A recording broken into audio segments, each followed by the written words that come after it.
Soal nomor 2, air mengalir dalam sebuah pipa berjari-jari 7 cm, mengalir dengan kecepatan 10 meter per second. Kita diminta untuk menghitung debit air di dalam pipa. Nah, debit air di dalam pipa bisa kita cari dengan menggunakan persamaan G atau debit air sama dengan luas dikalikan kecepatan alir air. Nah, karena di soal ini diketahui jari-jarinya, maka kita perlu mencari luas pipa dulu, luas penampang pipa. Nah, luas penampang pipa ini bisa kita cari dengan pi, jari-jari dikuadratkan, dikali kecepatan. Nah, pi di sini karena jari-jarinya 7, maka kita gunakan 22/7. Karena jari-jari masih dalam sentimeter, maka kita harus mengubahnya menjadi meter dulu, sehingga menjadi 7 kali 10 pangkat min 2. Teman-teman boleh mengkuadratkan, ditulis dikuadratkan atau dikalikan seperti ini supaya tidak bingung, lalu dikalikan dengan kecepatan 10 meter per second. Nah, di sini kita bisa coret, lalu mengalikan 22 dengan 7, maka kita akan memperoleh 154 dikalikan 10 dikalikan 10 pangkat minus 4. Nah, di sini kita bisa menyederhanakan menjadi 154 dikali 10 pangkat minus 3 meter pangkat 3 per detik. Jadi debit air yang mengalir melalui pipa berjari-jari 7 cm dengan kecepatan 10 meter per second adalah 154 kali 10 pangkat min 3 meter kubik per detik. Untuk soal nomor 3, dinyatakan ada air mengalir pada pipa dengan luas penampang yang berbeda. Perbandingan luas penampang pipa adalah 8:3. Jika kecepatan air di penampang besar dinyatakan sebagai V, maka kecepatan air di penampang kecil adalah berapa? Nah, di sini kita akan membuat sketsa atau gambar dari pipa yang memiliki penampang 8:3.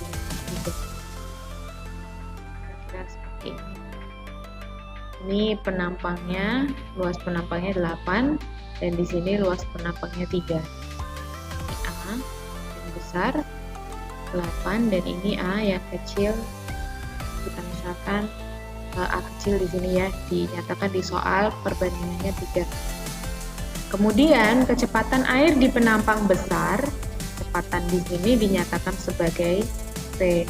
Nah, tugas kita untuk mencari kecepatan di penampang kecil ini berapa. Untuk menyelesaikan soal ini, kita menggunakan asas kontinuitas yang menyatakan bahwa debit fluida yang mengalir di dua pipa yang berpenampang beda ini sama. Jadi, I atau debit yang mengalir di pipa besar itu sama dengan debit yang mengalir di pipa kecil. Nah, di sini debitnya bisa kita cari dengan A, luas penampang besar, dikalikan kecepatan di penampang besar, harus sama dengan A di penampang kecil dikalikan kecepatan di penampang kecil. Kita akan masukkan angkanya. A di penampang besar 8, kemudian kecepatan di penampang besar dinyatakan sebagai V, lalu penampang kecilnya sebesar 3. Nah, ini yang kita cari, kecepatan di penampang kecilnya berapa. Dari sini kita bisa peroleh di sini 8V sama dengan 3 kali V kecil. Nah, V kecilnya, nah yang dicari di sebelah sini, maka V kecilnya sama dengan 8V per 3. Atau kita bisa tulis dengan 8 per 3V. Jawabannya C untuk soal nomor 3. Buah pipa salah satu bagiannya berdiameter 20 cm dan bagian lainnya berdiameter 10 cm.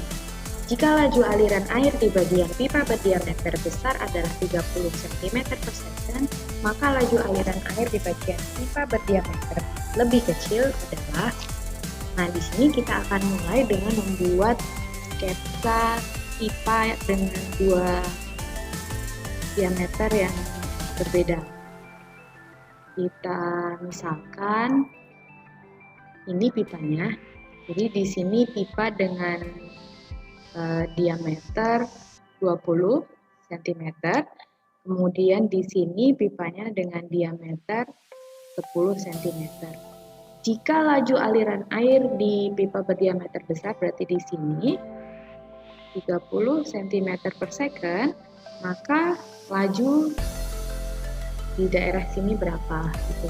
Nah, untuk mengerjakan soal ini kita masih sama, kita menggunakan asas kontinuitas dengan prinsip bahwa debit air yang mengalir melalui pipa berpenapak besar di bagian sini sama dengan debit air yang keluar melalui pipa kecil.